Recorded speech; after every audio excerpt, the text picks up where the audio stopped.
everyone. Today's video, I have something a little bit different for you. I have a book review.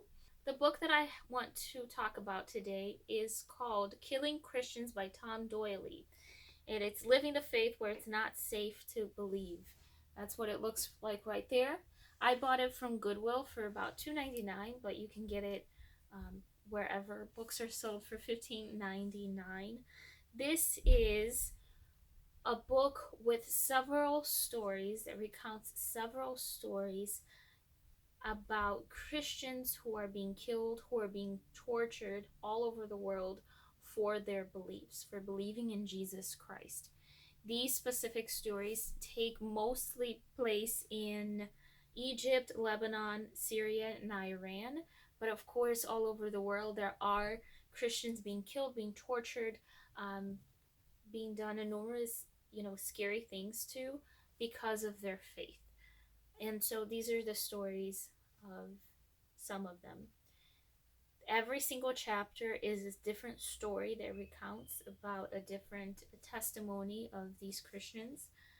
This was copyrighted in 2015, so things might have changed for them. I don't know if they're still alive or not, or if they have been killed because believing in Jesus in countries where they can't believe, they're persecuted because they believe in Jesus. But these are their stories from their book, and I highly, highly, highly recommend not just listening to the things that I'm going to say to you right now, or the stories that I'm going to recount to you, but really pick up this book and read it for yourselves, because there are details in here that I won't be able to share. And it has been a book that has left me in tears one too many times, and really has me questioning my faith in regards of, do I really have the faith?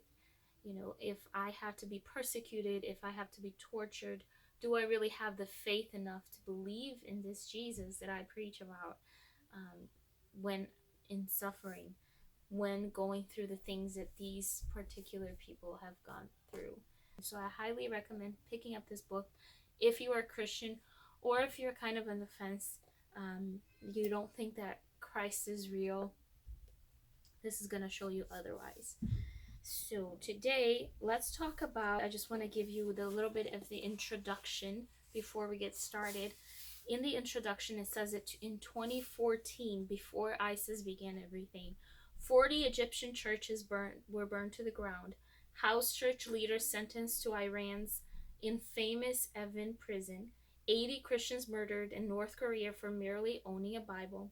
And believers nailed to crosses in Syria. So this is a picture that we opened up with in 2014. Let's talk about Azzam, Azziz, Mubarak. If I butchered any of these names, I am so sorry. I'm not from the Middle East and I don't know how to pronounce it, but I need to share these stories. Azzam Azziz Mubarak. Azzam's was very well known. His family was very well known in Somalia.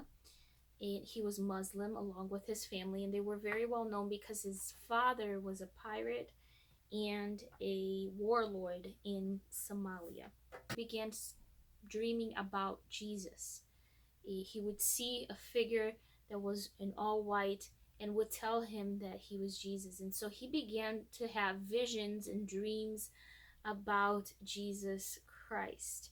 And he went to a priest and he asked them, I don't know if they're called priests actually, he asked them what it was all about, and this person told him that it was the devil that was showing up to him, that it was not Jesus, and that he needed to be more faithful to God. And so he was still having that. And when he went home after that meeting, he went into his bedroom and he saw a cross in his bed full of blood. And so he got scared. He told his mother that, Mom, are you seeing this? Are you seeing this cross? Are you seeing the blood? And she was looking at him a little weird. Like, no, I'm not seeing. Are you serious? And he starts to share with his mom all his visions and his dreams, and he starts to share that he's been dreaming about this Jesus person. And so his mom just looks sternly at him and tells him to run away. And so he runs away about 25 miles away to a friend's house where he knows that he can be protected. But he knew in his heart that because his father was a warlord and a pirate, he would be found sooner or later. And he was scared because that meant death, since he was basically rejecting his own beliefs, his own faith. And one day, he got a knock at the door, and there was a messenger for him that brought him a package. This messenger said, "I come from your father, this is a package for you from him." And when he opened the package, what he saw was his mother cut up in pieces inside the package. There was a note inside that said, "If you try to bury your mother in Somalia, we will dig her up and feed her to dogs." And of course, he was horrified by what he saw. They had actually killed her because she had helped him run away. And he was absolutely horrified. And he ran away as far as he could. And he ended up opening up an underground church, a secret church that they had codes. They would do different codes with their hands as he would pass by the road. And so they would know when they were meeting, how long they were going to stay, where it was going to be.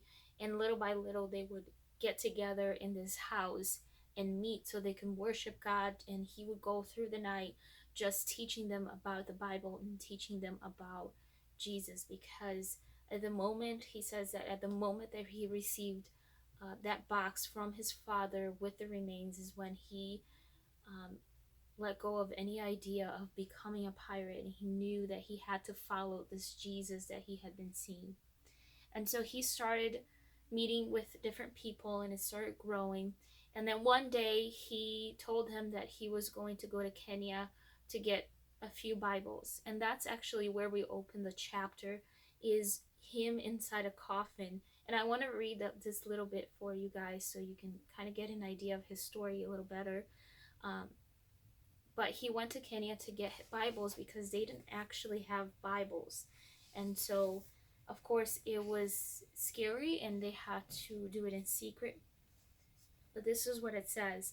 Azzam leaned back in the coffin, the lid still raised to let in as much air as possible, while keeping an eye on the shacks, to watch for the return of his chauffeurs. In the relative comfort of his half-sitting position, he mused over this bizarre situation.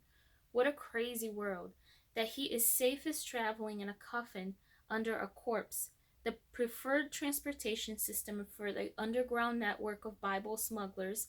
It was a magnificently strange way to put Muslim drivers to work for the gospel.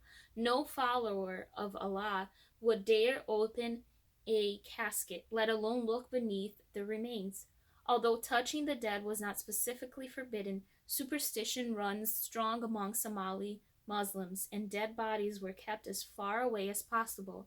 Under dead people, Bibles could get to believers and saints in Somalia, and endangered believers and saints, as if they weren't all endangered, could get out to Kenya. Not once had anyone been caught, but more than a few times when the coffin reached its destination, there had been 2 corpses inside. So this is the way that they were sneaking Bibles into Somalia and other countries, was in a coffin. He got the Bibles, he got to Somalia again, and he signaled to them, and they got together. And as he opened the box and they started getting all the Bibles, and they were used and tattered from being read so many times, but as these believers in Somalia started grabbing the Bibles,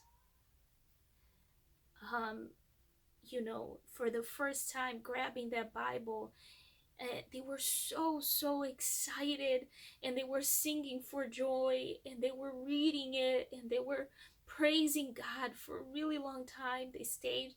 They overstayed there with a threat of being caught because they finally got their hands in the Bible. And Azzam told them, read as much as you can, memorize as much as you can, because these Bibles need to go to other believers as well that are waiting for them. So, they read and read and read this Bible, and they were so excited to get their hands in a Bible that they weren't going to keep forever. And then it starts counting also the story that he was walking one day, going to a meeting, and he meets the two people that had killed his mother. And they turn around as he calls his name. They turn around to him. They thought that he was going to avenge her blood. And he simply said that he wanted to tell them that he forgave them. They were completely shocked, because I guess in their religion or in their culture, you will always avenge it. It's always an eye for an eye. So when he said that he forgave them for what they had done and he loved them, they were completely touched. And so he actually prayed for them, and they accepted Jesus Christ in their hearts. And they came to him to the meeting. Everybody was scared because they knew their reputation, because they were pirates. They assured all of the people there that they were changed, that when he said to them that he had forgiven them and loved them, that this Jesus loved them, it completely changed their lives, because it's not something they had ever heard of happening before. And now the story says that they are actually all preaching the gospel and sneaking Bibles in, helping these people that killed his mother, are helping sneak Bibles into Somalia as well, so that the word can keep going. So and he says, Azzam says that even though they haven't been caught, nothing has happened yet as of 2015, of course. His son, he eventually got married, and his son has been caught 3 times, and they prayed and nothing has happened. He has always been returned, but has been caught 3 times.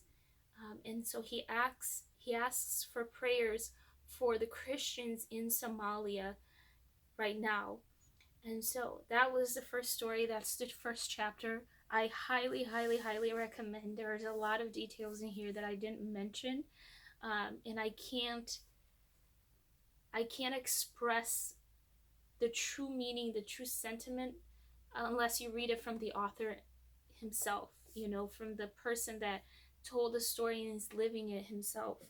These names, by the way, have been changed. Certain aspects of these stories have been changed to protect these Christians, because their life is in danger. There are a lot of Christians out there hiding because of their faith, and they are in danger. So please, please, please, please pick up a copy, read it, pray for the Christians in Somalia, pray for these Christians that are going through persecution, who are hiding underneath corpses so they can sneak Bibles in. I hope it touched you and motivated you in your faith, as it has for me. And thank you for watching, and I'll see you guys next time.